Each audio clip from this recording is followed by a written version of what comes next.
संतों की एक सभा चल रही थी। किसी ने एक दिन एक घड़े में गंगाजल भरकर वहां रखवा दिया ताकि संत जन जब प्यास लगे तो गंगाजल पी सकें। संतों की उस सभा के बाहर एक व्यक्ति खड़ा था। उसने गंगाजल से भरे घड़े को देखा तो उसे तरह तरह के विचार आने लगे।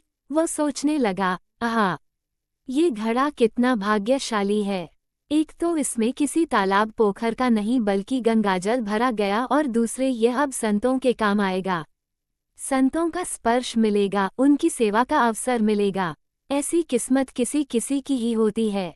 घड़े ने उसके मन के भाव पढ़ लिए और घड़ा बोल पड़ा, बंधु मैं तो मिट्टी के रूप में शून्य पड़ा, सिर्फ मिट्टी का ढेर था, किसी काम का नहीं था। कभी ऐसा नहीं लगता था कि भगवान ने हमारे साथ न्याय किया है।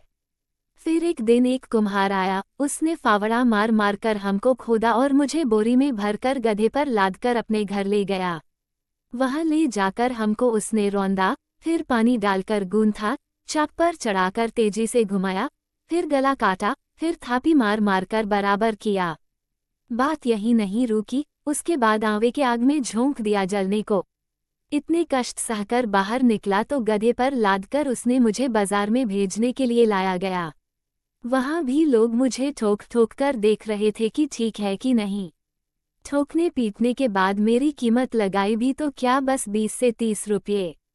मैं तो पल पल यही सोचता रहा कि हे ईश्वर, सारे अन्याय मेरे ही साथ करना था। रोज एक नया कष्ट, एक नई पीड़ा देते हो। मेरे साथ बस अन्याय ही अन्याय होना लिखा है। लेकिन ईश्वर की योजना कुछ और ही थी। किसी सज्जन ने मुझे खरीद लिया और जब मुझमें गंगाजल भरकर संतों की सभा में भेज दिया, तब मुझे आभास हुआ कि कुम्हार का वह फावड़ा चलाना भी उसकी की कृपा थी। उसका मुझे वह गूंथना भी उसकी की कृपा थी। मुझे आग में जलाना भी उसकी की मौज थी और बाजार में लोगों के द्वारा ठोके जाना भी उसकी ही मौज थी। अब मालूम पड़ा कि मुझ पर सब उस परमात्मा की कृपा ही कृपा थी।